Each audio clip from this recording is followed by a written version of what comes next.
주영진의 뉴스브리핑 본격적으로 시작을 해보도록 하겠습니다. 어제 주영진의 뉴스브리핑에서 문재인 대통령이 수석 보좌관 회의에서 부동산 적폐 청산을 강조했다. 이렇게 여러분께 전해드렸습니다.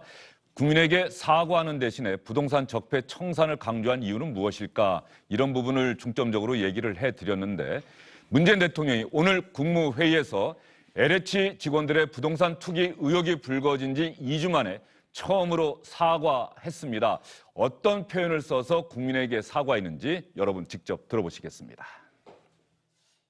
촛불혁명으로 탄생한 우리 정부는 부정부패와 불공정을 혁파하고 투명하고 공정한 사회를 만들기 위해 최선을 다해왔습니다. 하지만 아직도 해결해야 할 해묵은 과제들이 많습니다.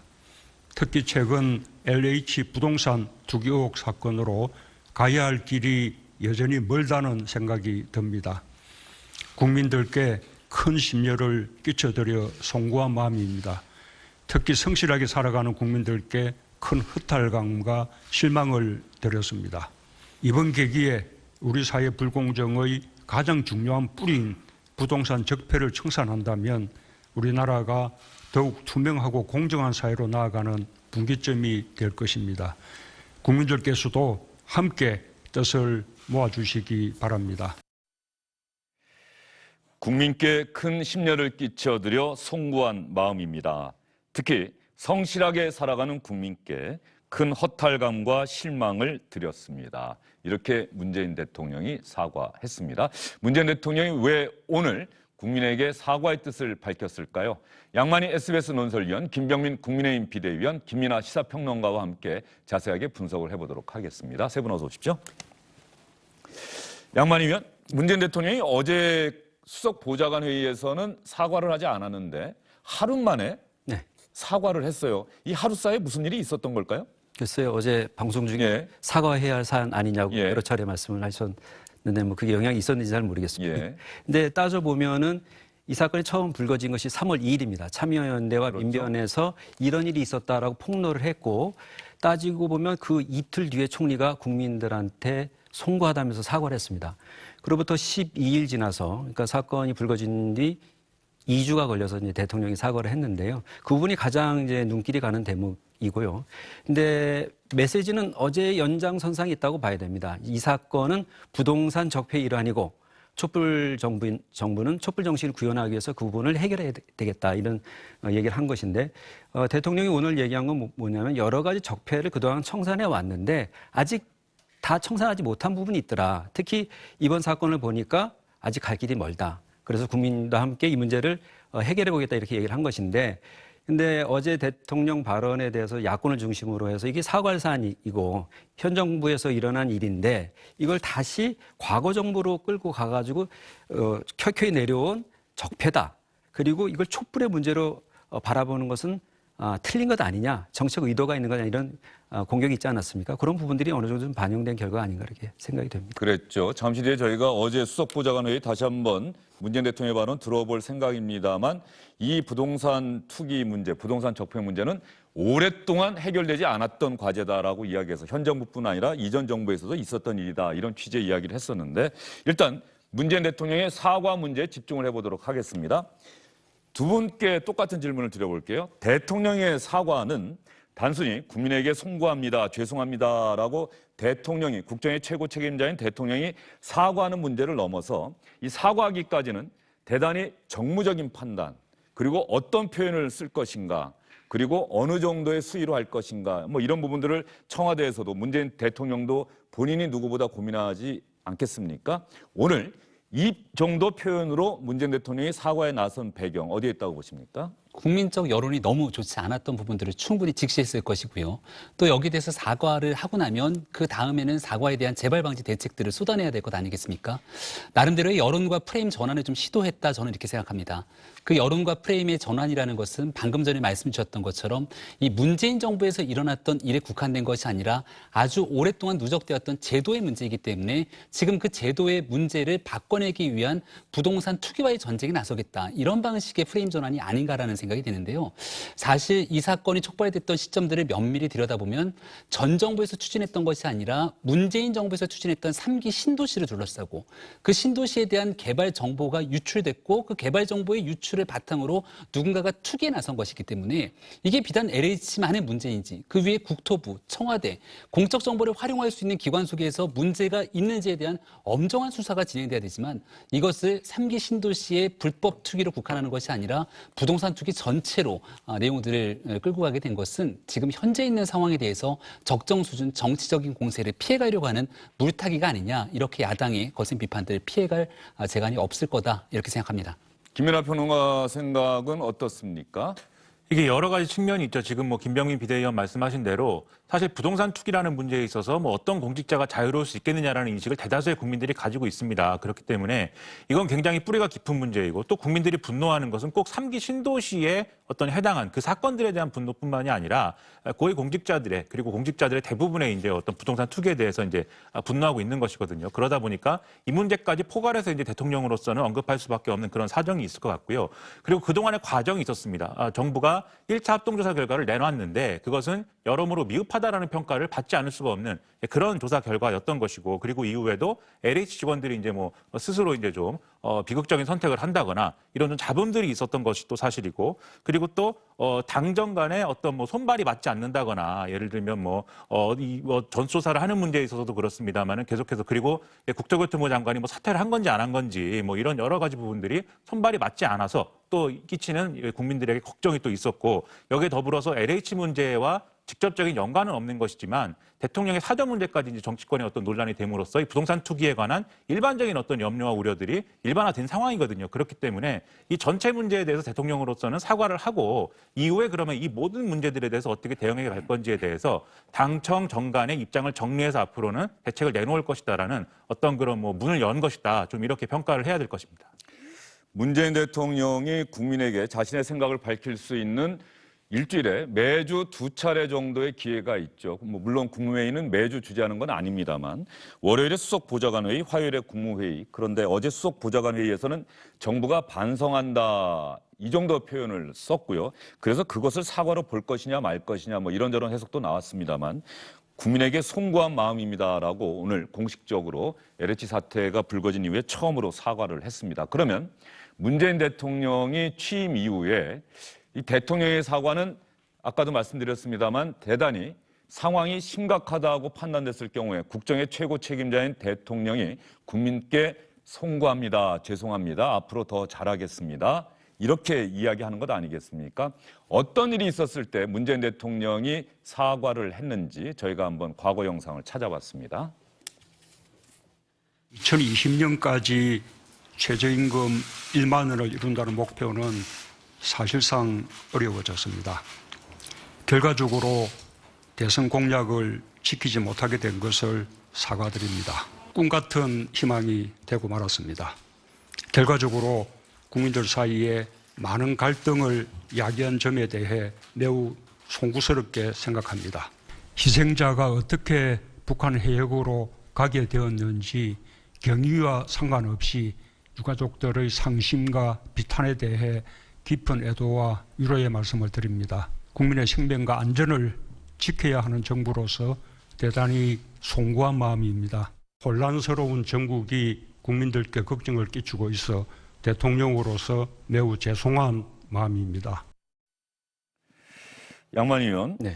문재인 대통령이 국민에게 사과를 많이 했을까? 어떤 분들은 그런 생각도 했을 텐데 의외로 과거 영상을 찾아보면 국면마다 이렇게 사과의 말씀을 드립니다라는 표현을 참 많이 했네요. 네, 그렇습니다. 지금 이 발언 내용만 보면 어떤 일에 대한 사과였는지 잘 모르실 수 있어서 다시 한번 설명을 드리자면은 첫 번째 발언은 최저임금 10,000원 공약을 이제 지킬 수 없게 되었다는 부분에 대해서 사과를 했던 것이고요. 그 부분이 아마 2018년 7월이면 취임한 이후에 1년 2개월 뒤인데 취임한 이후에 처음으로 사과했다 이런 분석이 있더라고요. 예. 그다음에 조국 전 장관 사퇴에 대한 사과가 있었고, 조국 전 장관이 사퇴한 다음에 그다음에 공무원 피격 사망 사건에 대한 사과 이런 게 있었습니다. 예. 그러니까 그 공무원들이 일이 있으면 사과를 하지 않습니까? 이번 사건의 경우에 보면은 변창흠 국토부 장관이 사과를 했고, 그 다음에 여당에서 사과를 했습니다. 총리가 사과를 했습니다. 그리고 나서 이제 2주 만에 대통령이 사과를 했는데요.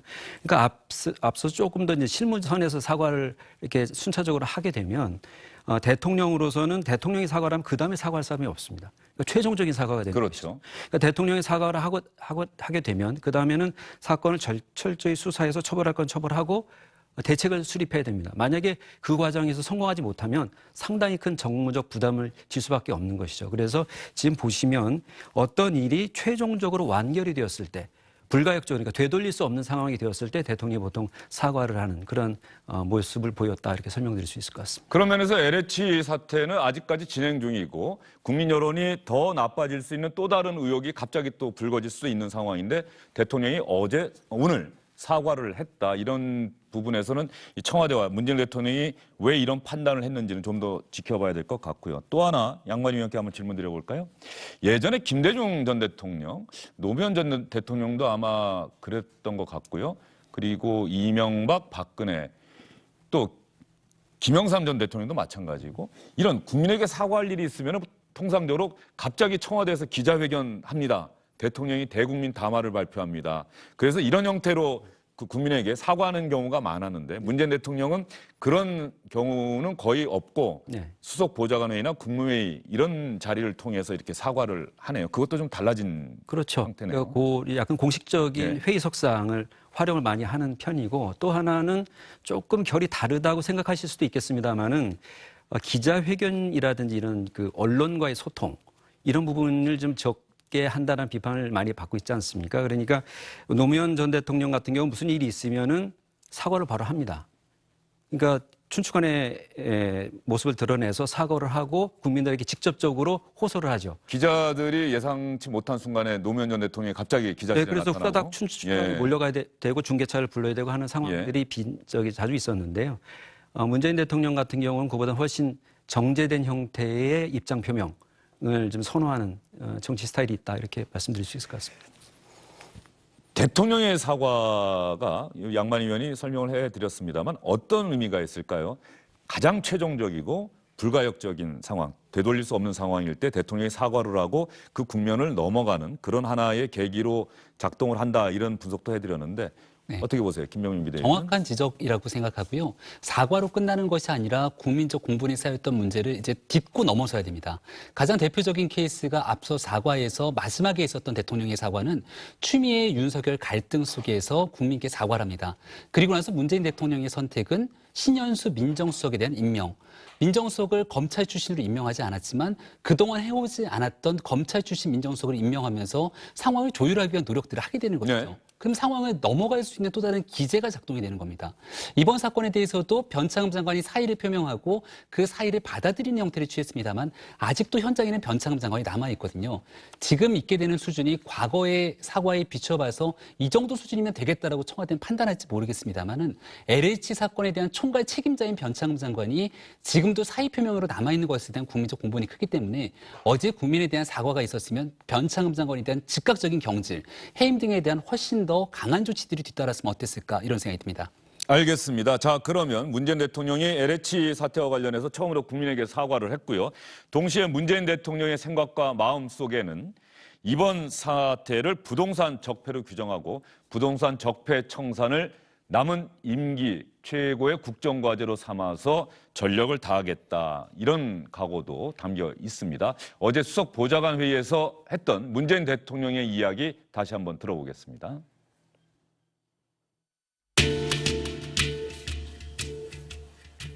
우리 정부는 여러 분야에서 적폐 청산을 이루었으나 부동산 적폐의 청산까지는 엄두를 내지 못했습니다. 그러나 일부 LH 직원들의 투기 의혹 사건을 접하면서 국민들은 근본적인 해결책을 마련할 것을 요구하고 있습니다. 부동산 불로소득을 통해 자산 불평등을 날로 심화시키고 우리 사회 불공정의 뿌리가 되어온 부동산 적폐를 청산하라는 것입니다. 정부는 그와 같은 반성 위에서 단호한 의지와 결기로 부동산 적폐 청산과 투명하고 공정한 부동산 거래 질서 확립을 남은 임기 동안 핵심적인 국정과제로 삼아 강력히 추진하겠습니다. 한편으로 부동산 시장 안정을 위한 공공주도형 부동산 공급 대책은 어떤 경우에도 흔들려서는 안 됩니다. 부동산 적폐청산과 부동산 시장 안정은 동전의 양면처럼 맞물려 있습니다. 정부는 예정된 공급 대책이 계획대로 차질 없이 진행될 수 있도록 최선을 다하겠습니다. 김민하 평론가, 문재인 대통령이 부동산 적폐 청산이라는 말을 몇 차례 반복했는지 혹시 보셨어요? 붉은 글씨로 나갔는데. 뭐 5차례 이상 반복했다고 생각이 됩니다. 네.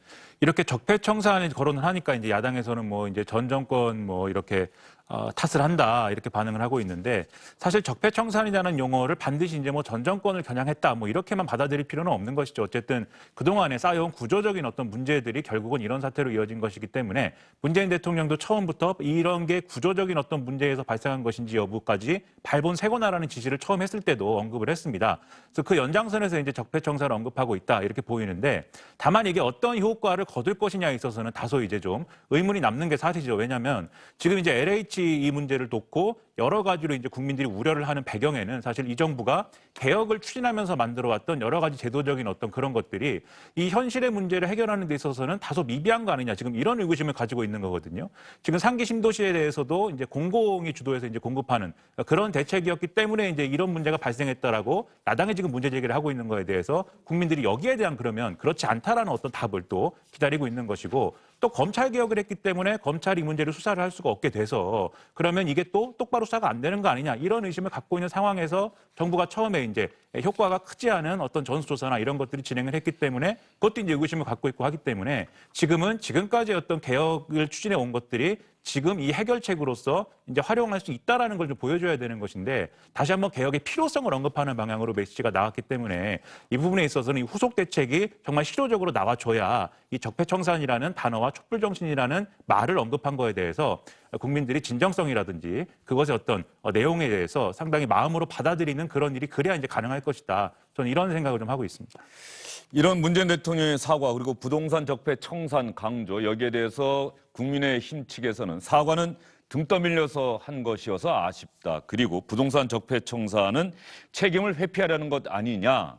이렇게 전 정권까지 끌어들여서 책임을 회피하려는 것 아니냐, 이런 이야기를 하고 있고요. 추미애 전 법무부 장관, 이재명 경기지사는 대통령의 부동산 적폐 청산 이 부분에 상당한 의미를 부여하고 현 정부에서 반드시 관철해야 한다, 이렇게 문재인 대통령을 거두는 모습도 보였습니다.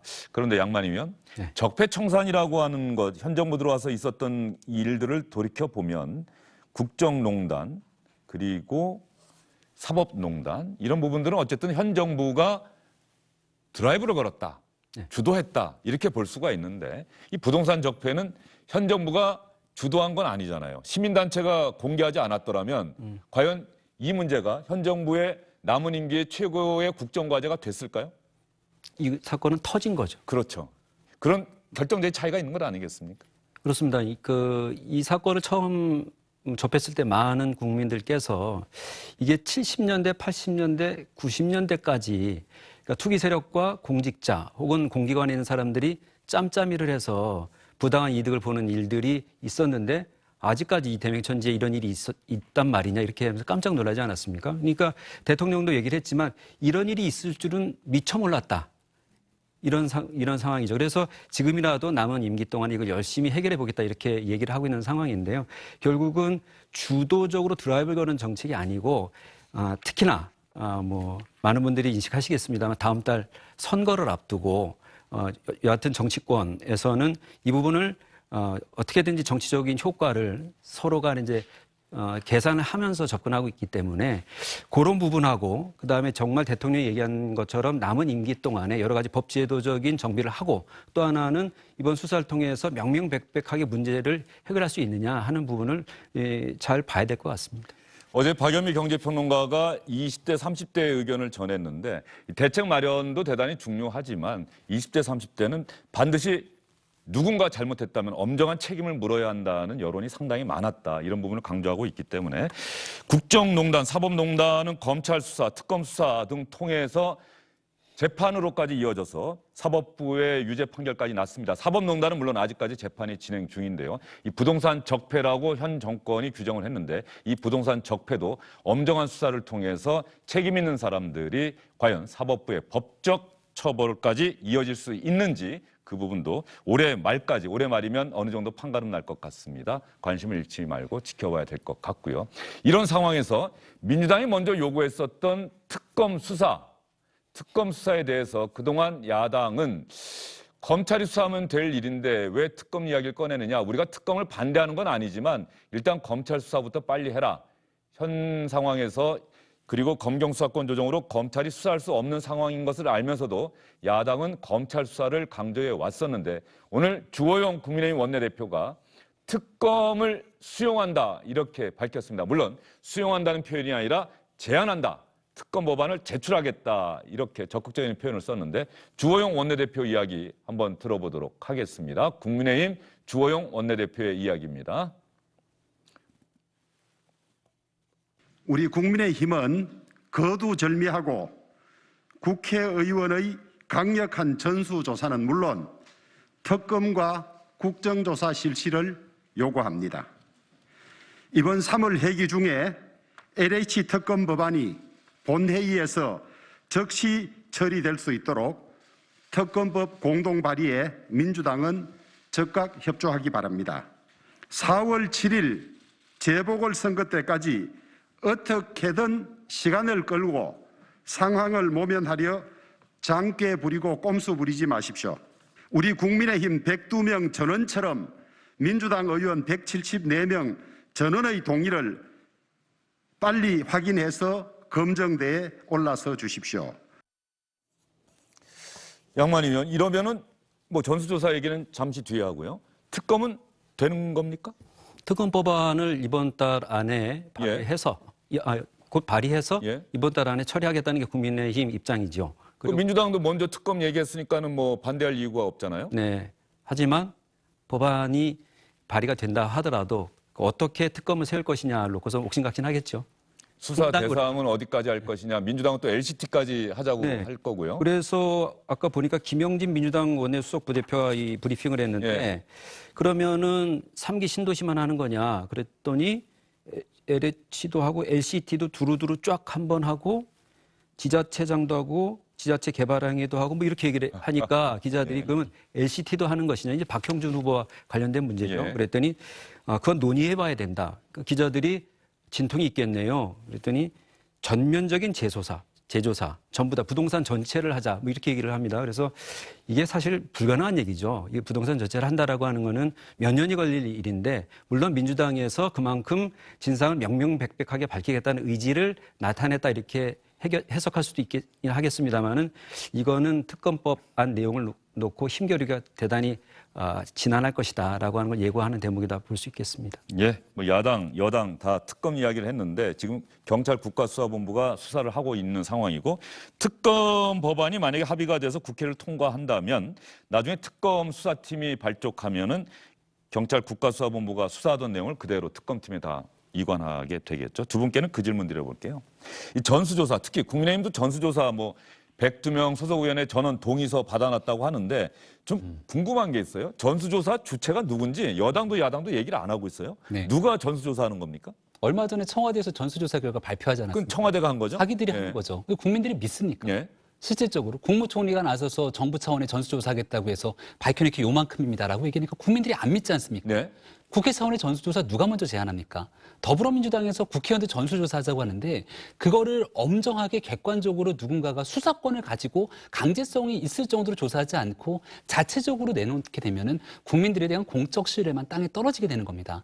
제일 중요한 건 앞서도 말씀드리지만 이 문제가 촉발됐던 진실의 여부들이 있는데 그 진실에 대한 얘기들을 자꾸만 더 확장시키게 되면 그 본질은 온데간데 없이 사라질 수밖에 없거든요.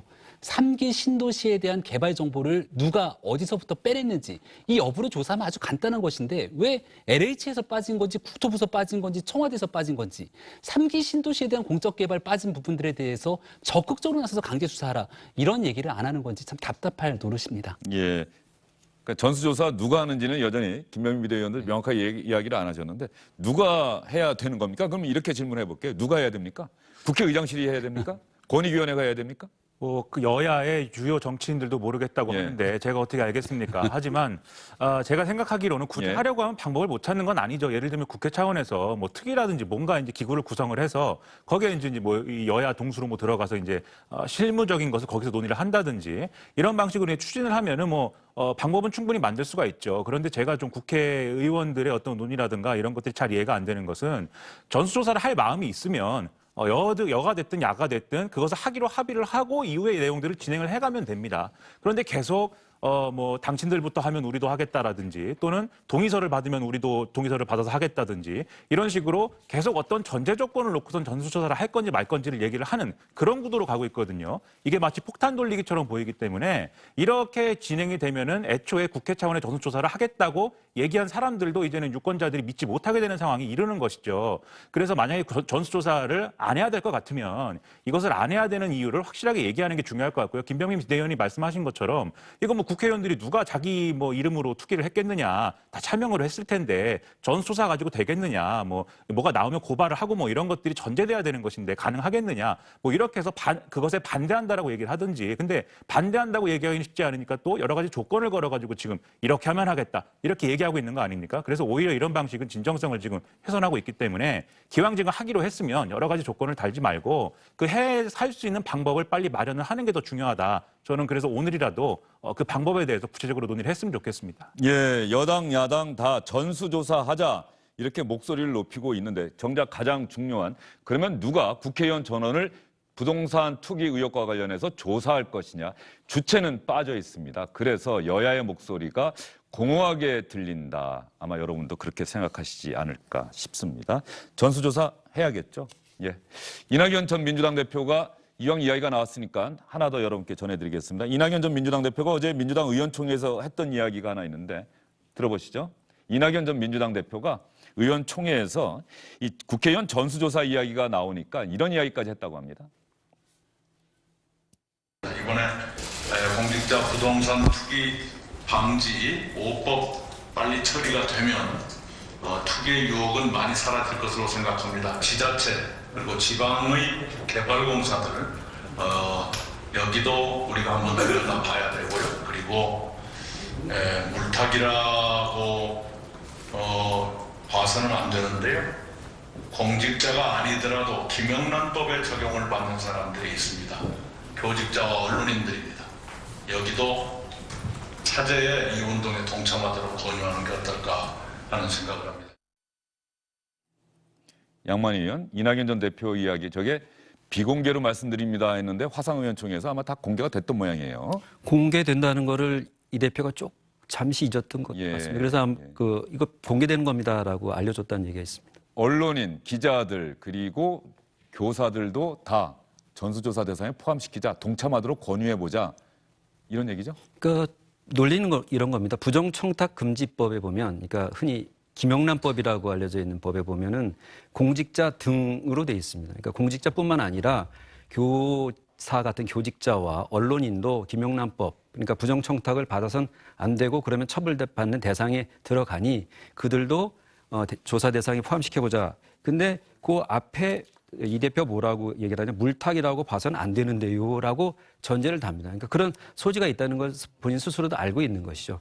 그리고 이 말을 하면서 이런 얘기도 합니다. 언론이 계속 뭔가를 폭로할 가능성이 있는데 그때마다 뒤따라가면서 불을 끄게 되는 악순환이 계속될 수 있다. 이런 얘기도 합니다. 그래서 제가 보기에는 언론인이나 교직자도 문제가 있으면 당연히 조사받고 처벌받아야 되죠. 그런데 지금 집중해야 될 것이 무엇인지 하는 부분에 대해서는 여당에서 조금 제대로 생각해야 될 부분이 있는 것 같습니다. 전수조사, 이 부동산 투기 의혹이 전국의 핵심 쟁점이 되면서 참 많이 나오는 이야기인데 이러다가 뭐 모든 국민 다 조사하자 이렇게까지 또 얘기가 나오는 건 아닐까 싶습니다. 지금 현재 흘러가는 아까 특검 얘기도 양만 의원이 그렇게 이야기를 했는데 어떻게 생각하세요? 전 국민 전수조사하자는 얘기가 나올 정도로 사건을 넓히게 되면 본질이 결국은 희석된다라는 말씀 거듭 드리고요.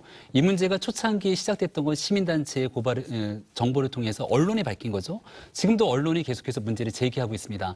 그런데 이낙연 대표가 얘기하는 방식처럼 이야기가 전개가 되게 된다면 언론의 문제 제기에 대해서 사실상 재갈을 물리려는 시도 아니냐 이렇게 볼 수도 있습니다.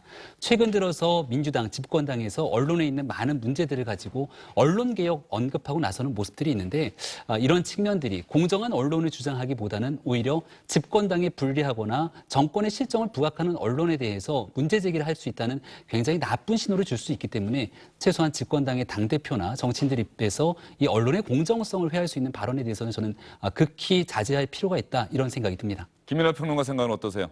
뭐 좋은 의도로 한 말씀이겠지만 결과적으로는 헛발질이다 이렇게 좀 생각이 되는데요. 왜냐하면 이게 국회의원들이 전수조사를 하자고 하는 것은 이 사건과 직접적으로 연관이 없더라도 사회 지도층들이 가져야 될 어떤 국민에 있어서 어떤 신뢰 이런 것들을 제고하는 차원에서 이제 진행할 수 있는 것이다. 저는 이렇게 이해를 하는데 뭐 교사나 무슨 언론인 뭐 그 범죄는 들어가지 않는 거 아니겠습니까? 이게 뭐 해방 이후에 뭐 반민특위도 아니고 그렇다고 뭐 네타쇼 운동 뭐 이런 것도 아니고 어떤 전수조사를 어디서 어떻게 동참해서 운동을 하는 것인지도 불명확한데 이런 얘기를 해서 굳이 이렇게 또 하나의 뉴스를 만드는 것은 오히려 또 하나의 어떤 헛발질이기 때문에 이런 얘기보다는 실제로 만약에 그런 게 필요하다고 하면 그런 것들을 예를 들면 뭐 신고센터를 만든다든지 최소한 이런 구체적인 제안이 있어야 되는 것이죠. 근데 그런 것이 아니기 때문에 저는 왜 이런 얘기를 이낙연 전 대표가 했는지 잘 이해가 안 됩니다. 예, 알겠습니다. 안녕하십니까, 주영진입니다. 더 많은 뉴스와 라이브 이벤트를 보고 싶으시다면 화면 오른쪽을 눌러서 구독해 주시기 바랍니다. 저희 SBS 앱을 다운로드 받으시면 뉴스